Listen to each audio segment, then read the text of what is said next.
I want to thank everybody for coming out today on this wet and rainy day. We have a great breakfast sponsor, Unity Fiber, which is a great partner with JITC, and we're going to welcome them up here in a minute to share some information on their company and the great things they do there.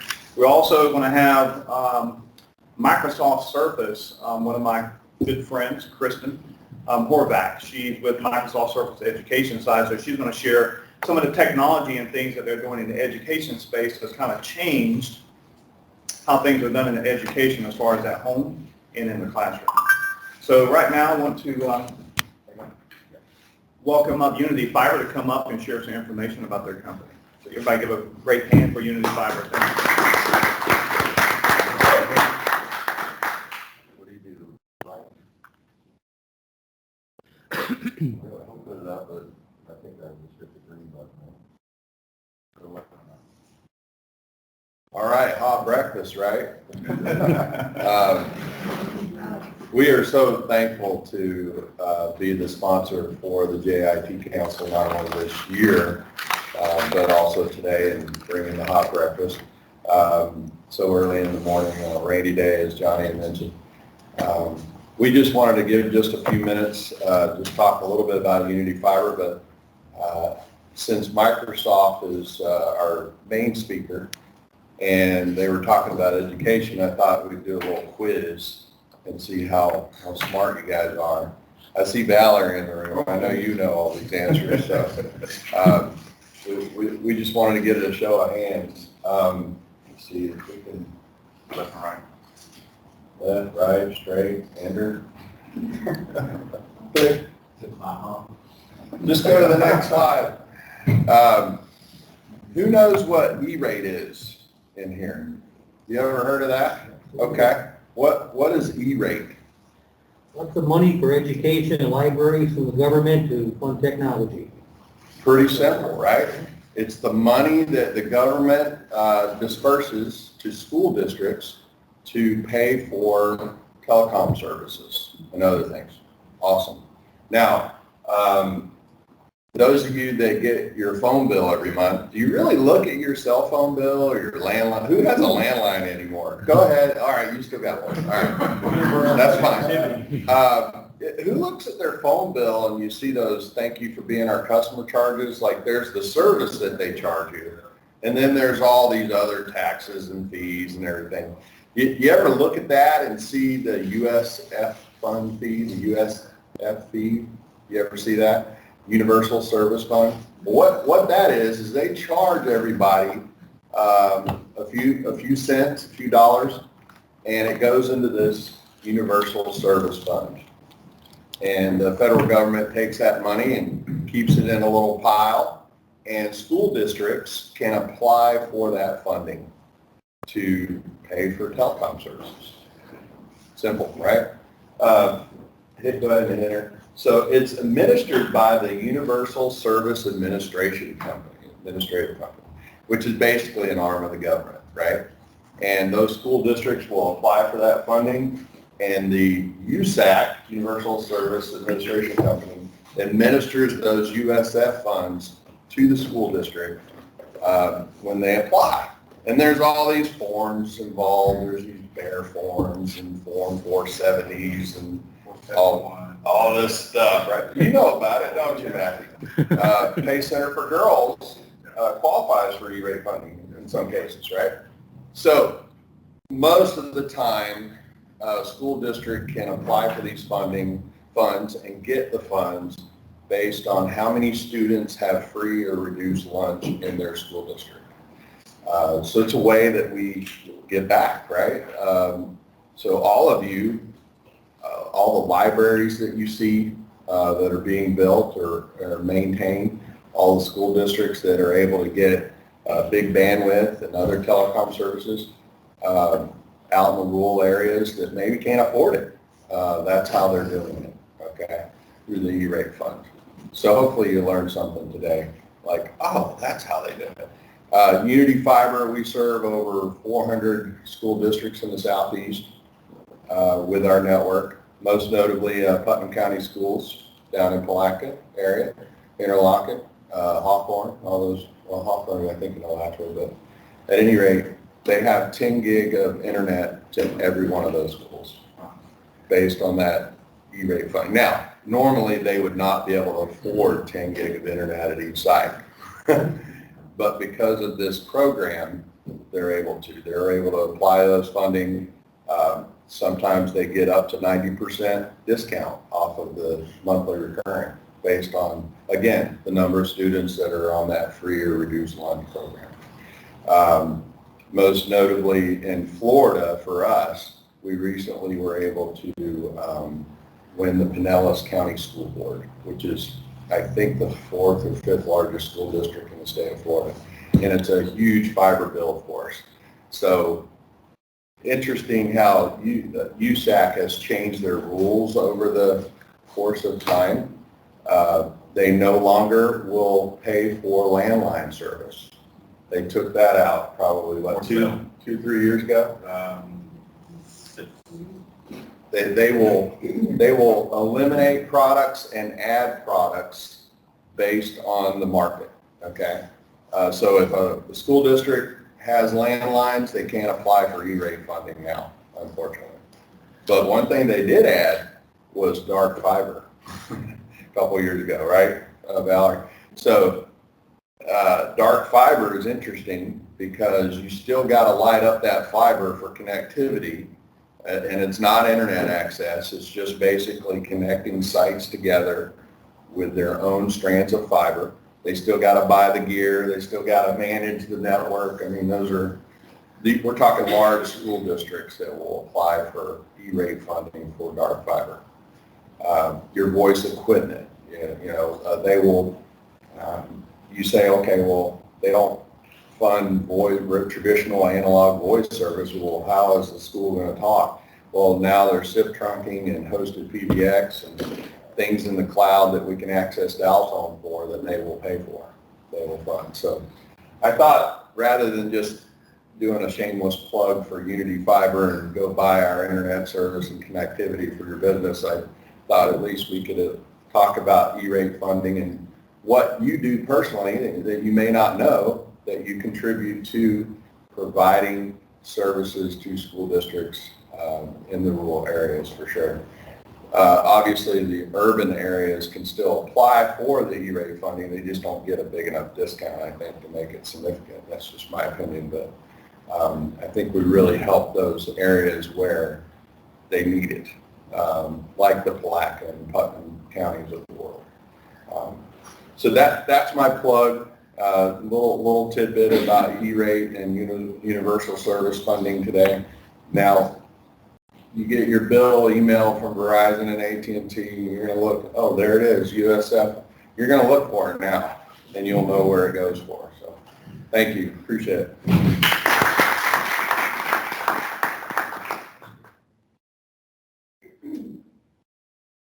All right, guys. So I hope you guys learned something about E-rate. We've been doing E-rate for years, and it's the most complicated process that you can ever do, but it's great business. So we want to thank Unity Fiber for sharing that brief information. That's a very important thing. So coming up now, we have Microsoft, and I want to introduce Kristin Horvath. She's our Microsoft rep. She covers Surface, laptops, and other devices for education. And I'm going to let her take it away. Go ahead, Kristin. It's all yours. So Johnny, you can hear me okay? Thumbs up? Okay, perfect. Fantastic. Well, we'll work it out in the end if there are questions in between from the audience. But that was actually a really good segue because I believe in the past, E-rate has actually not covered devices. But I believe for this year going forward, at least, if it's considered a connected device, they will actually consider devices as part of that that you can use the funding for. And since we have LTE devices, that's even more justification. So really good segue there. So I'm going to go ahead and share my screen real quickly this morning so you guys can see both my presentation and then perhaps my face. But real quickly, and let me get myself, I made a joke this morning that I don't typically schedule meetings before about 10 o'clock, 9:30, 10 o'clock, so I'm still drinking some of my coffee this morning. But I want to, before I even get into the meat of my presentation, I want to thank you guys so much for having me this morning. Johnny and I have known each other for several years. I'll talk about my journey to Microsoft in just a second, but I truly appreciate. I also know Matt really well. Have been to the PACE Center for Girls. Have been a part of their transformation journey too. So this is like coming home, so to speak. I wish I could be there with you guys this morning. We are not able to travel yet. We have not lifted our travel ban yet, and I'm waiting, fingers crossed, after tomorrow I can get vaccinated. So. Would love to be there and I'm there in spirit, certainly this morning. So I'm going to talk about today two, and I hate to say that they're buzzwords because we often, we have a negative connotation with buzzwords, but something that has certainly come up over the past year, and it was important pre-pandemic, but has been emphasized certainly during the pandemic. Talk about access and equity in education, and as that relates to a technology strategy as well as a device strategy, and how that weaves into the technology that I work with and that I sell every day, but really it's solutions that I'm providing to customers. So that's really going to be the focus for my discussion today. And I will say real quickly, if somebody from on your side is monitoring Teams to make sure that you can let those people into the lobby that are coming in, I just can't grab them myself. I just want to make sure you guys, somebody in the room sees that, so they can grab those people. I got you. Perfect. Real quick before I go through the agenda, quick background on myself, if you read my bio. And first of all, thank you guys so much for blasting it all over LinkedIn. I've never seen my picture on LinkedIn so many times. It was amazing. But my background is actually in education. I was a classroom teacher in South Carolina. I'm based in South Carolina still. For 10 years, I taught fifth graders, taught 10 and 11-year-olds, which I can joke about this now that working with adults is not much different. But my master's is actually in educational technology, and what led me to that is really the love and passion I have for integrating technology into the classroom. And that's still something that we are struggling with, and we saw the struggle with that as the pandemic hit, and we moved immediately to remote. Is truly understanding how to integrate all the technology that our students are very, very used to into the curriculum and bringing all those pieces together. That's a passion of mine. So Johnny and I actually met when I joined Synex. I worked for Synex for 2.5 years. I would say one of the top 3 distributors, but with the marriage recently of Tech Data and Synex, we're now looking at 2 major distributors, so that was very exciting news. But I actually worked on the education team at Synex, training resellers and partners how to sell into schools and calling on our knowledge of what schools really need. As former educators, I was on a team of 6 former educators. We spent a lot of time training the partner world on what our customers, the end customers, actually need. And then that journey led me to Microsoft. I was actually representing Microsoft. I was the first Microsoft education representative in distribution, and kind of built that business up, and then joined the Surface team almost 4 years ago, which is crazy to believe that this many years has passed. But certainly, feel free to connect with me. I did provide my contact information. Several of you have already reached out to me on LinkedIn, which is awesome. I think at one point one of the descriptions described me as an education expert, which I often forget that maybe I am, or a guru in the education space. But I can't do any of this without my team, and so I'll make reference to my team and certainly my customers quite a bit. But it is never lost on me that I have come from education and into Microsoft, and it's truly an honor, and I'm very proud to represent Microsoft today for you guys. Quick rundown on the agenda. I made it real short and sweet and to the point. I'm going to give a little bit of a background on how far we've come since March of last year. It's been a full year now, over a year now since the world shut down, so to speak. And from an education standpoint, I want to kind of give some background on how far we've come, at least from our perspective on the U.S. education team at Microsoft and our devices team and what we saw. Give a lay of the land of where are we now, and then where are we going from here? What are the opportunities to grow from here? And I will talk about the Surface family of devices. I hate making a dog and pony show, and I certainly don't want to act like I'm pitching Surface by any means, but I think what's been really unique is understanding the opportunity that Surface has to make a change with digital transformation. And then I'll put it all together at the very end. And feel free for my friends that are on Teams with me, you can absolutely put questions in the chat, and hopefully we'll be able to come off mute towards the end if you guys have questions. So I'll keep an eye on the time. But understanding the lay of the land, and certainly the changes that we've had, and making the comment here that more choice in where education happens now brings both benefits and challenges. So certainly the way that we've used technology has changed.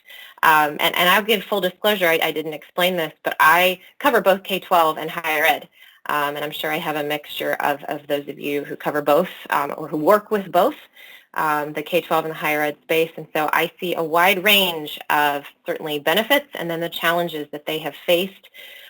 Many have worked with quite a few K-12s in the Florida area for over the past 4 years, and now I actually work with a good number of K-12s and higher eds in the Northeast. So seeing the contrast, but then also seeing the myriad of challenges that have been presented in institutions over the past several years, and how that's been changed within the past year within the pandemic. You've got certainly an increase in complex IT environments. You've got we've been inundated with devices. There was a mad dash, and I'll speak to this in just a minute, a mad dash to make sure and provide every single student with a device. We referred to that time and season around April, May as whack-a-mole season, and we can only imagine the pressure that put on to IT departments to manage those environments. And that certainly has been a pain point. How do we simplify that? How do we make that easier on our IT groups, and then all the way down to the end user? And yeah, I mentioned this at the very beginning, those two buzzwords, those two keywords, but there's that struggle to provide access and equity to students, to make sure that every student has access to technology so that they can learn regardless of where. So we'll do that real quick. Okay, but I was saying, we talked about access and equity, and that's a huge struggle, certainly, but the other piece of that is engagement and making sure that students are truly engaged when they are learning either at home or in the classroom. That was always a struggle of mine as a classroom teacher, to make sure that my students were engaged. I can only imagine what the effect of that is when we send the students home to learn. So we've got to find that balance. The one in the middle has always been an issue in terms of the pressure to scale across your institution, to make sure that you're bringing services, the newest services to your institution, but also reducing cost. Especially I've seen this in the higher ed institutions over the past year, because they've had such a drop in on-campus housing. For example, athletics programs have been shut down. Their forms of their streams of funding have been cut off, and how much that has really impacted them on wanting to continue to provide the best technology for their students, faculty, and staff, but still reduce costs. So how do we consolidate all of that?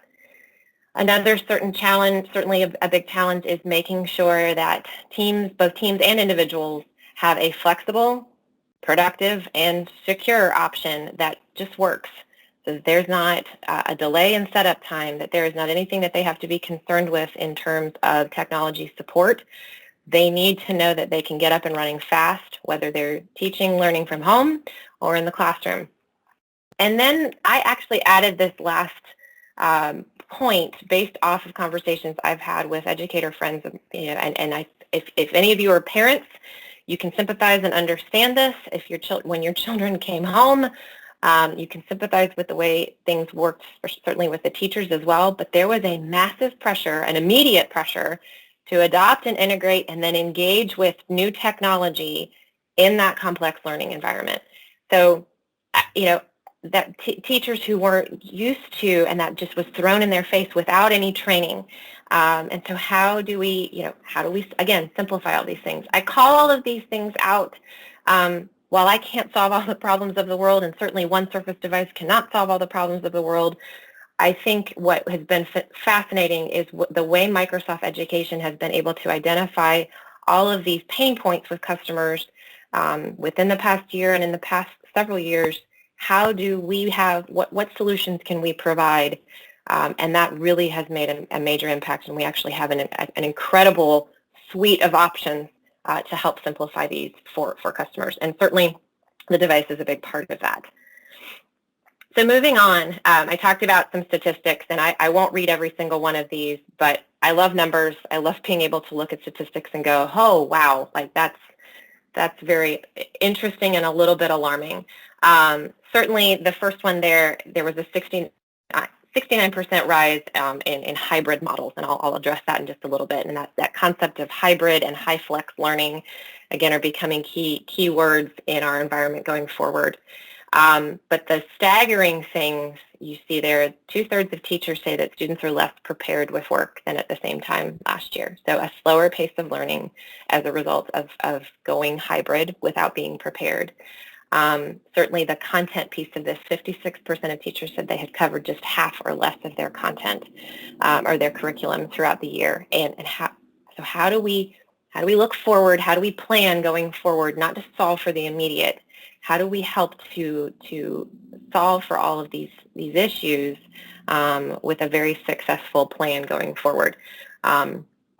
So I'll leave this here with you. You guys will hopefully get a copy of all of this, but the rest of these on here are certainly and definitely highlighting, again, inequalities. And there certainly was a greater impact in children from lower socioeconomic backgrounds, and making sure that we provide that equity across the board. So as a team, as a device team, and I am now one of, 12, because we just recently added 4 new people to our team, which we're thrilled about, actually, so we're a total of 13 now. But we reflected as a team, a device team, but then also a larger Microsoft team, reflecting back on the last year and all of the things that we learned with our customers and all those pain points. And then we created, a reflection going forward and a plan, a proactive plan. But the 2 things that we kept going back to was our customers and we as a company were extremely reactive to our customers' needs. We had to be agile. As soon as COVID hit, there was an immediate demand for those devices, that every student is going to have access to those devices. Remote learning now required the technology to make sure that they were well connected. And quite frankly, because of that reactive response, we were certainly, questioning. We stood back. We actually remember having this conversation in December and thinking, our schools have to be more than overwhelmed at this point in time. How do we help get them out and pull them out of this and help them plan long term? Because as we all know now, the concept of hybrid and remote learning is not going away. To have that hybrid combination and have that as an option, that's never going away. I'm a testimony of that today. I'm not there with you today. I didn't have to get on an airplane today because I can present to you live. And so how are we making sure that our technology can support that? And so as a result, we started thinking of some very specific things to talk with our customers about to proactively plan. Talking to school districts, especially the K-12 districts, we still have a few. It's not as many nearly as we once were, but talking to them about completing one-to-one plans. And I've always said this, what does a one-to-one plan actually mean? Does that mean that every single individual student has a device in hand? Does that mean they have access to a device? And I think this past year has forced that, especially for K-12 districts, to look back at their strategic plans and rework a strategic plan that they may have just finalized and think, what do we need? How do we need to completely rework this so that our students have access anytime, anywhere? The one thing that I noticed, though, and I raised my hand to this because I experienced this firsthand when I was in the classroom, of course our students come first, absolutely. But if we forget to supply our teachers with the technology that they need to reach their students, then what are we even doing? We need to make sure that we provide our teachers now with the technology, with a device that can do all things for them. It can provide them the touch and ink experience, especially, and I'll talk a little bit more about what that looks like in the classroom in just a second, but the video option as well, the microphone, the camera experience needs to be a quality experience for them so that they're not constantly dropping. And then also being able to provide optional LTE. LTE became a huge discussion point over the past year for both students and teachers, but certainly even teachers we have to consider when they go home, depending on where they are and depending on the connectivity, or if they're going to work, if they're I've known plenty of teachers who have over the past year taught from their car or taught from a park, just so that they can have a different environment if they can't be in the classroom, and that LTE capability is huge. We've also seen a major shift in change on talking about how we redesign the classroom so that it can support hybrid learning. So we certainly learned that lesson, and how do we help going forward to plan for that? And at the very end of the day, how do we make all that very scalable and simple? So what I've charged, well, I didn't do this, we as a team came together on this, and certainly with our manager's support and the rest of the U.S. education leadership support, and our broader team that helps to manage our K-12 and higher ed accounts came together and said, how do we help our schools plan? Knowing what we know, how do we get in there and act as a trusted advisor, not to go in and push a product and pitch a product, but say, we get it. We know where you are. Let's meet you where you are.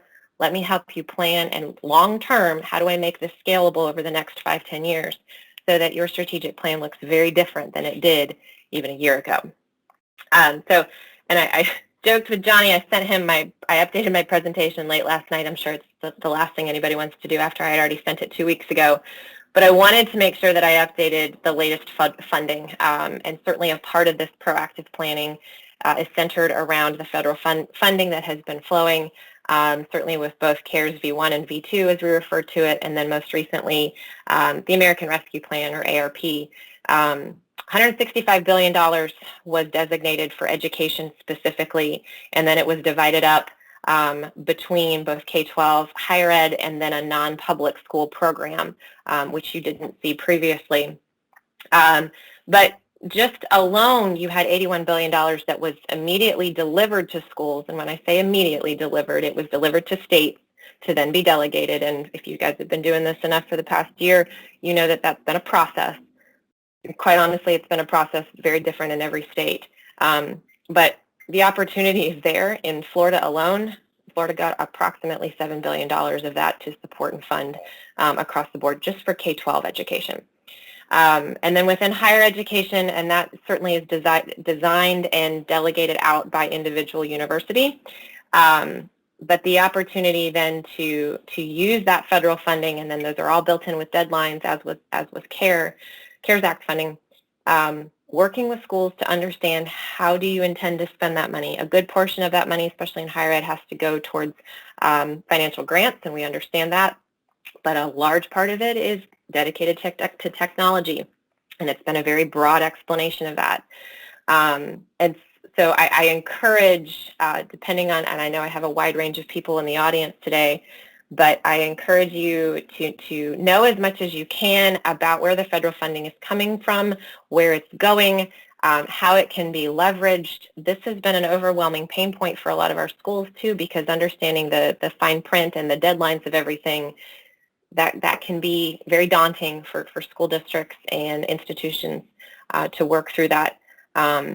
But the good news is that the funding is there. What we want to make sure that we are doing is helping them to spend the money wisely, and not throw it at a bunch of different solutions or a bunch of different point solutions that they're going to have to replace in a year's time. So we talked very seriously about how do we package both the Microsoft 365 plus Office 365 tools plus a quality device that is going to provide them with that access and equity, that entire full solution, that full platform solution, which I'm hearing a lot of higher education institutions talking now about. How do we package that and put that together and make it attractive to our customers? And the response has actually been very overwhelming in a positive way of needing a single platform. So to make it really simple for our customers, I'm still at the end of the day, I'm still a salesperson, so we created sales. Well, I shouldn't say at the end of the day, I'm an educator first, but I was always selling when I was an educator. But we needed to create some very specific plays, some very specific buckets of where we can work with our customers to help provide solutions around our devices. And notice I haven't really talked specifically about any one of our individual devices yet, but the concept of the entire platform and solution. But we broke it down certainly where we have some specific surface solutions. The first one being a return to school solution, where we actually have partnered with one of our software developers, Communify, to create Communify Greet, Meet, and Seat. Communify Meet being a temperature kiosk solution where we're actually leveraging Surface Go 2 really across all of these solutions in a small kiosk experience, working with the software to create a temperature kiosk to be able to walk up to and create that health check experience. We've actually, LAUSD evaluated this. We've got several higher ed institutions who have evaluated this at large because a lot of people started to create some homegrown experiences, and really what we've created gives them one full total solution. The Meet and Seat are more of the physical return, Meet being a very simplistic and running on Teams, a room scheduler. So like you would see on the outside of a door going into a conference room, being able to have that immediate interface and then being able to schedule that all through Teams. And then the Seat piece is more for the workplace, but I could certainly see it in certain institutions and environments in education. But the concept of having open seating, but being able to manage who uses what desks and what tables, because you have these highly flexible environments now going forward. And so that's a huge opportunity to pair. If I could ask everybody on the Teams call to just make sure that they're muted. Thank you. It's a huge opportunity to pair both the Surface devices together, and certainly there's a Teams play there, but then also it's delivered as an Azure service. So you're pulling from a bunch of different buckets of Microsoft resources. Of course, right now, too, we are in the heat of device buying season for especially our K-12s. So device refresh for both students and teachers that's a no-brainer in terms of device solutions.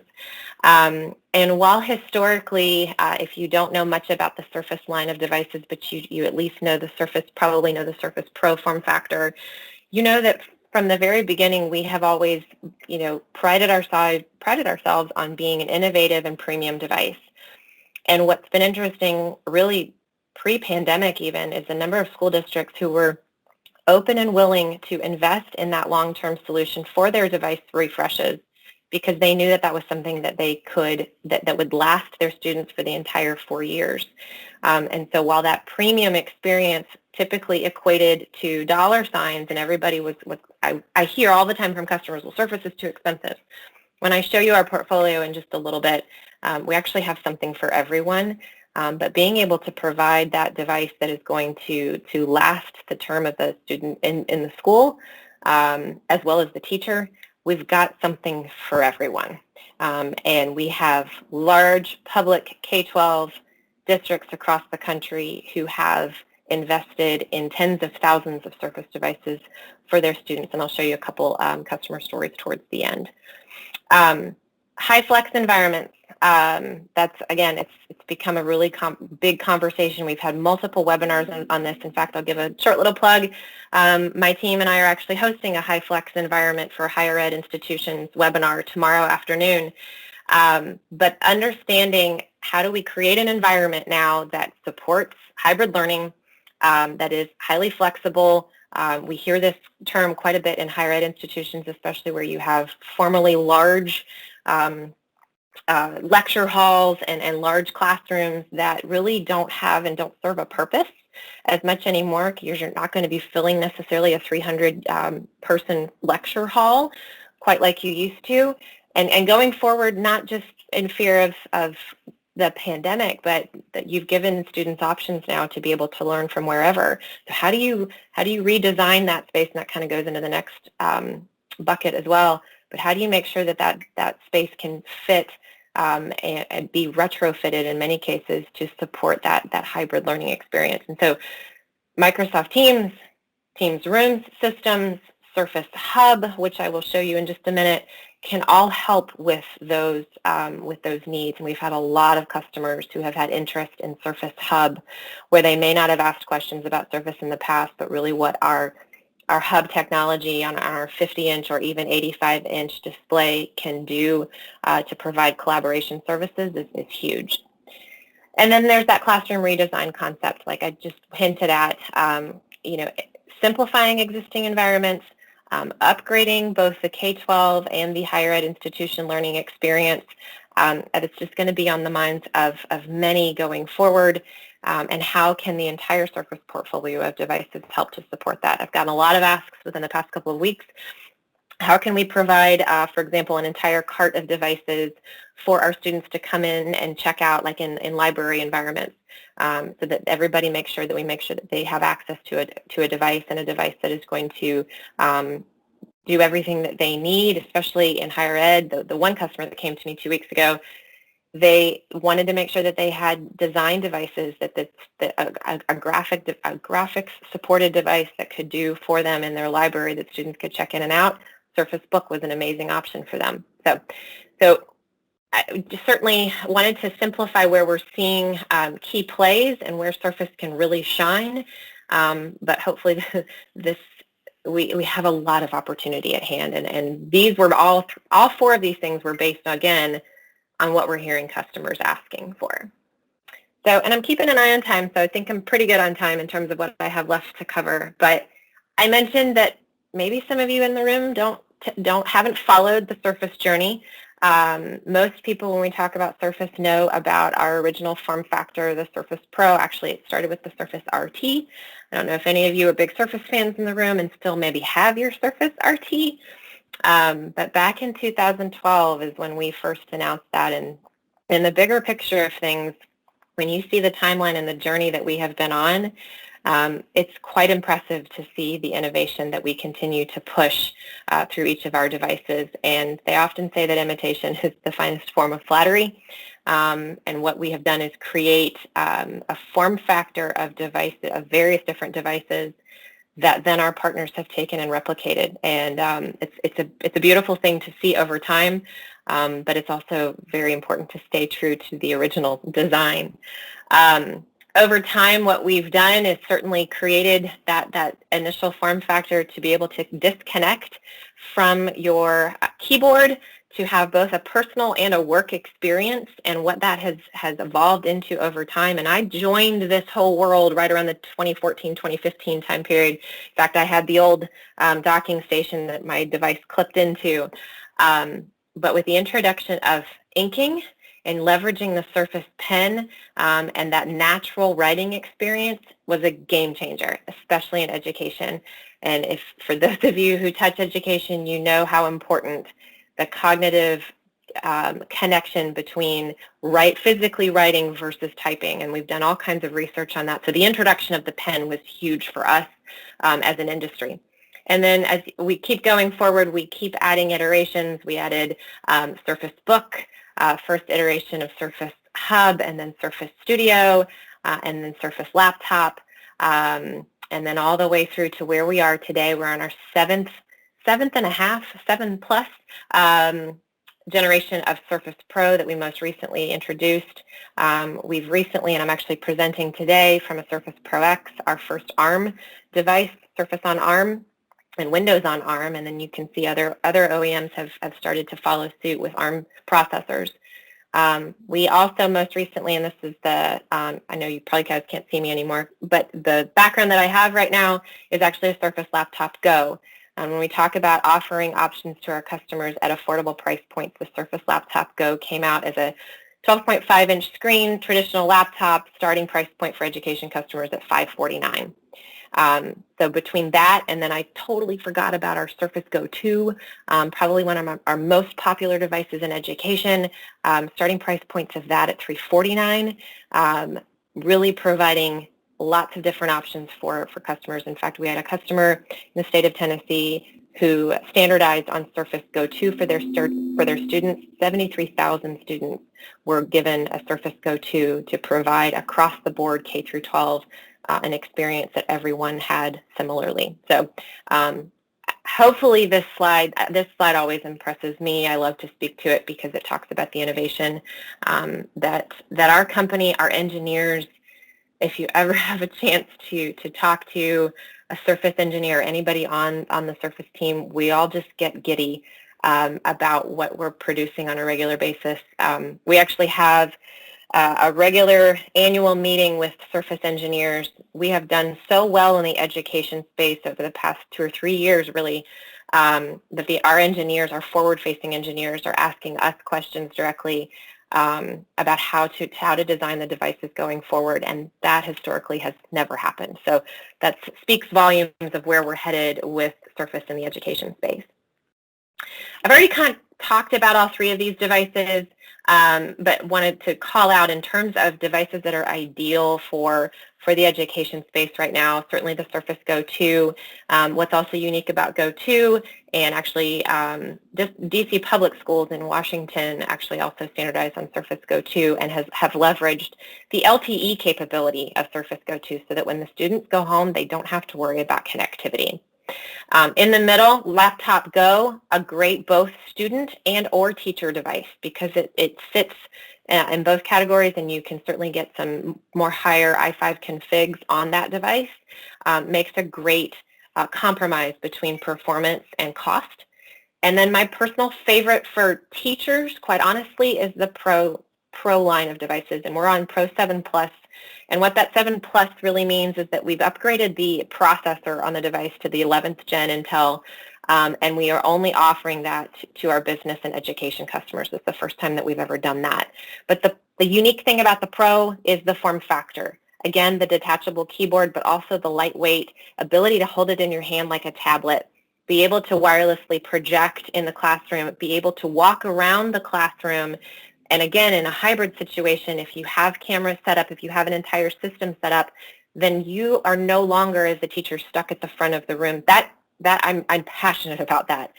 If we are continuing to stick teachers at the front of the room or docking them at the front of the room, we are doing a disservice to our students, to our teachers, to the entire environment.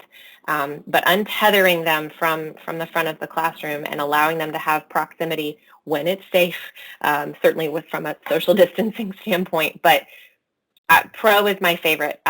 Being able to either hand my device to a student if they don't have a device, or being able to hand them my pen and be able to ink. That interaction with the Pro is a prime device, and I get very excited talking to a lot of educators and a lot of IT and really instructional teams about leveraging Pro for their teachers and administrators for that matter. I don't want to forget about our beautiful hub devices. In fact, I'll come off my background here in just a second and I'll show you I actually have a hub in my office.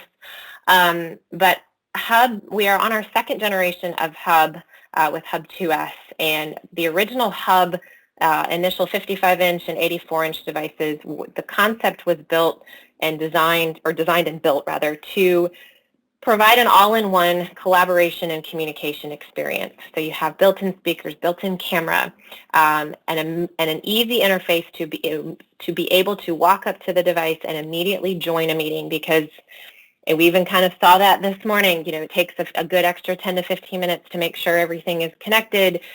You might have to walk into a conference room and battle dongles and make sure the microphone and make sure you're dialed in.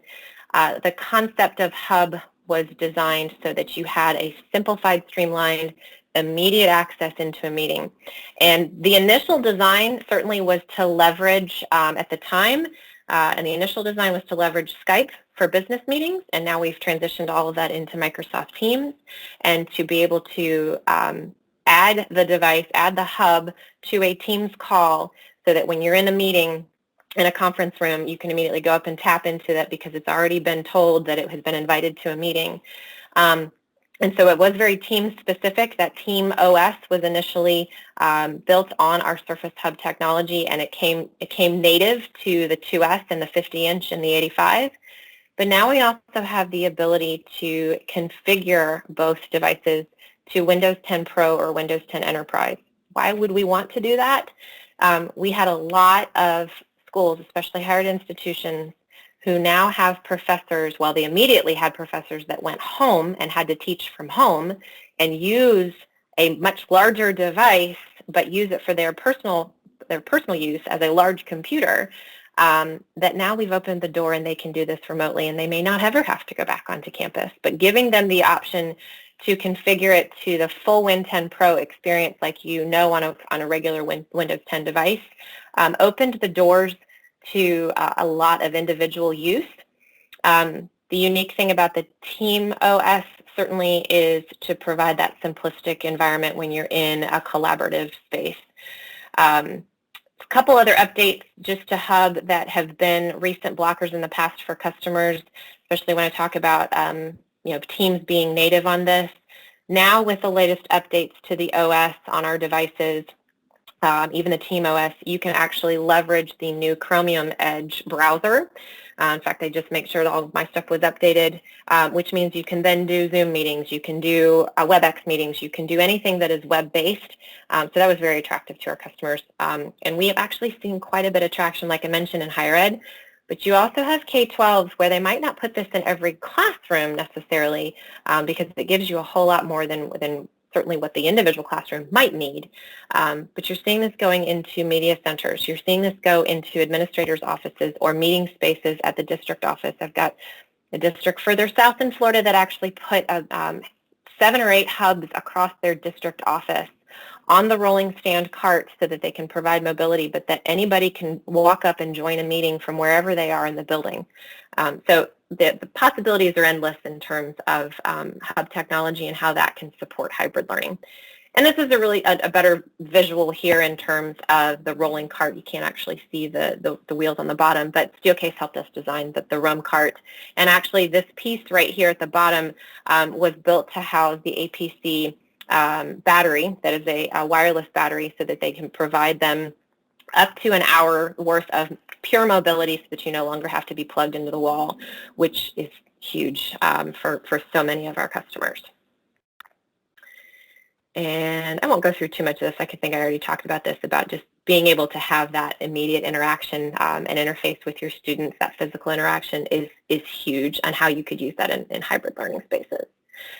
Keep an eye on my time here.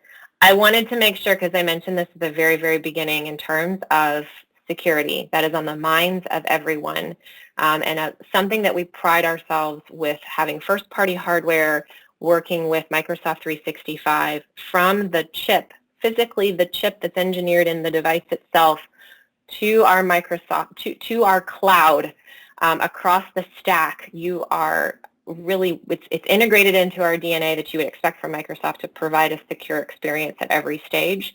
So if there are ever any questions, because this is huge on the minds of everyone right now in terms of security and protecting your assets, the things that are unique to Surface plus Microsoft 365 to really prevent any issue from a security standpoint. So I won't go too much into this, but we have webinars that we have worked on with our security team and our Surface engineering team to help understand what makes Surface different than a lot of our other devices that we take very seriously from the moment we engineer our devices. And then, as I've kind of demonstrated here already, what we've done to engineer the Surface and the Teams experience, we've created that native inking experience. We've created that native built-in camera speaker experience. I am wearing my earbuds. You probably can't even see them because they hide so well. But typically, I present without any headphones or earbuds on. I wanted to make sure that my noise background didn't actually show up. But we also have noise cancellation now built into Teams that works beautifully on Surface. So some of those unique talking points that are specific to how we engineered the device to work with our software is always a key point to discuss. And that's just some more of that in terms of specifics. I wanted to make sure, keeping an eye on time, we've got like a minute left. Got a couple customer stories. I wanted to make sure that you saw that these were in here. School district out in California that standardized on Surface.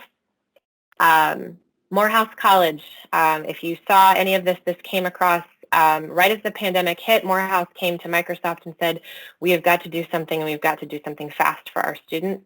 They actually also standardized on Surface Go 2 for their students, and those are actual pictures of the students receiving their devices while they're at home. So we've got video and quotes all published for customer stories around Morehouse, because their number one thing was to provide access and equity. And then I'm really proud of the work I've actually done. I was a big part of the hub installations at USF and the work we did with them to not only bring them hub technology, but the standardization of Teams across the board across the university, but then also the work we did specifically at the Morsani College of Medicine to make sure that they were prepared for the pandemic, even though we didn't know it was coming.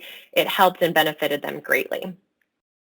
And then have some last-minute resources of things. I'll make sure that you guys get these. We have a couple websites that are awesome to check out specific to Surface. And we also have an alias for ourselves, US Surface EDU Help at Microsoft.com if you just have generic questions for our team. But certainly you are more than welcome to email me and ask me a question specific on how we can meet your education needs. I have, as I mentioned, multiple teammates now. I have 13 total teammates across the U.S. Who cover various different territories of our managed accounts in both K-12 and higher ed. 4 that just joined this week. So we are thrilled to be growing. Growth is good. That shows that we're doing a lot of amazing things in education. I truly work with some of the most talented, creative, scrappy group of I don't even want to call us salespeople. We are education experts, and led by an incredible manager who sees the value of what Surface can do in education and goes to bat for us. So hopefully what I shared today was helpful. I will pause there. I'm just 1 minute over. Try to be a stickler on time. I'll open it up to questions. We'll figure out how to mute ourselves. I don't know if the room had questions or if my team's people had questions.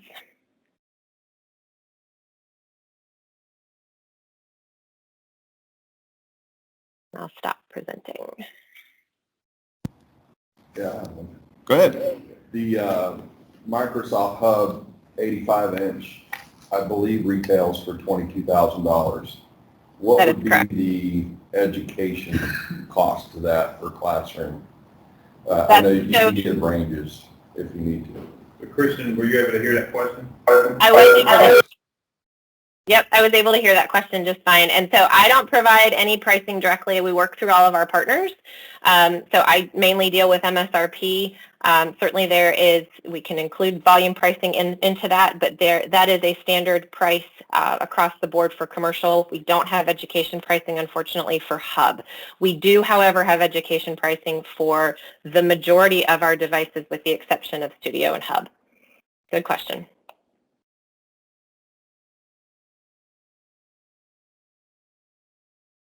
Can't hear you, Johnny. Can't hear you, Johnny. Which you represent to the school or hospital or the business.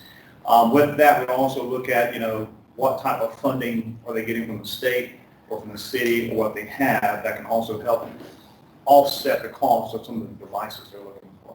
But we also look at other devices they currently have that this device will replace, that will save money that will go towards that as well. Look at that. And to your point, Johnny, I kind of mentioned this as as we were going forward, as we were talking about this, I talked a lot about various different solutions across campuses. We are learning, especially from higher ed, they've invested a lot in point solutions over the years. And so there's a big bucket of money going to this particular point solution and a big bucket, so on and so forth. And what they're finding is that the majority of the Microsoft solutions help to consolidate that. Teams actually has helped to consolidate a lot of that for our customers, especially from a voice perspective. That was kind of mentioned at the very beginning, where that standardization has actually helped to reduce cost over time, and then they have money left over to spend on devices.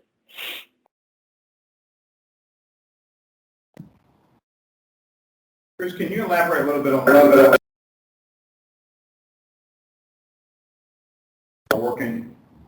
doing the classrooms from home compared to in the classroom, how the security of the devices help protect the students from hackers and so on and so forth? Certainly, yeah. So there are things that are, with Windows Defender specifically, and this is what's unique about Surface devices, well, and Microsoft in general, is that you have this built into the OS to begin with in terms of security. So leveraging additional layers of security based on the type of licensing that you have. Most school districts, and we thank the state of Florida. The state of Florida is a very Microsoft-friendly state. Majority of K-12s and higher ed across the state have invested in either A3 or A5 with additional layers of security to speak to that. In terms of device security at home, and there are certainly third-party things that you can layer into if you're concerned about theft and tracking, but in terms of keeping the content secure and the devices themselves secure, that is something that's already built into our offerings. But I know, Johnny, specifically being in the partner world for so long, there are other third-party options from a theft perspective that you can speak to. Does that help?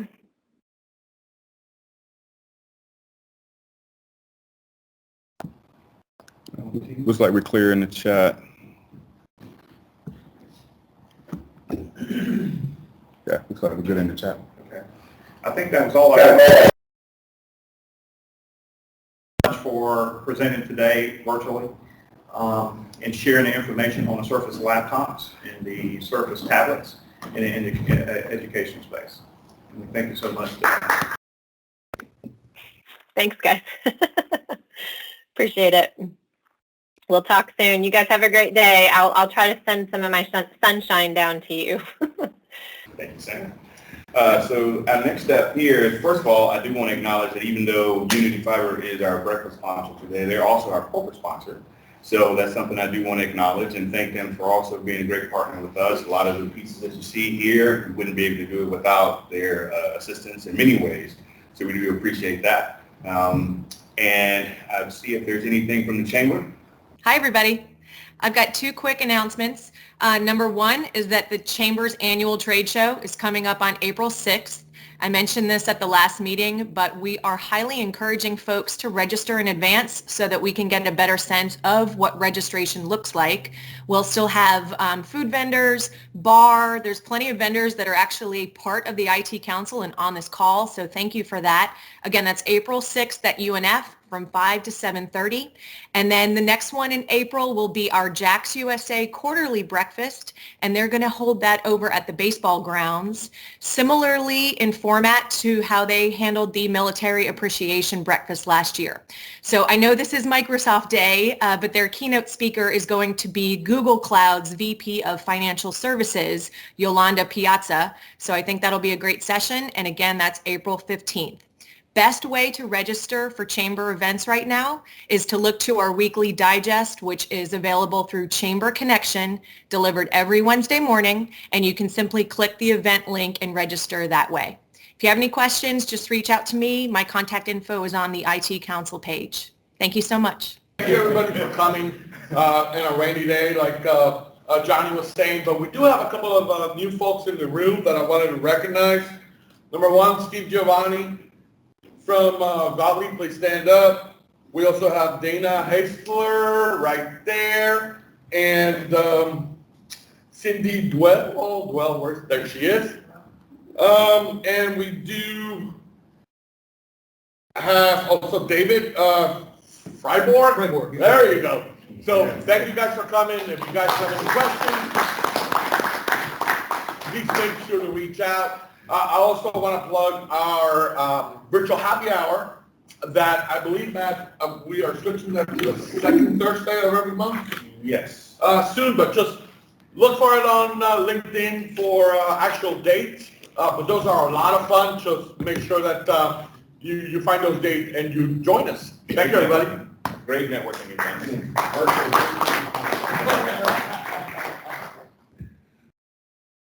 Right, so before we close out, do we have any other byways or drive-bys? Val? Trace Allen Page is also new. She's with our friend. Oh. Make sure to connect with Alex and let's get your information. Correct. Okay, so and now that was exactly. Socrates Rivers. Hey, Socrates. That's awesome. Any other announcements? All right, well, it's a great meeting. Thank you again, Kristin. Thank you to everybody else, and meeting adjourned.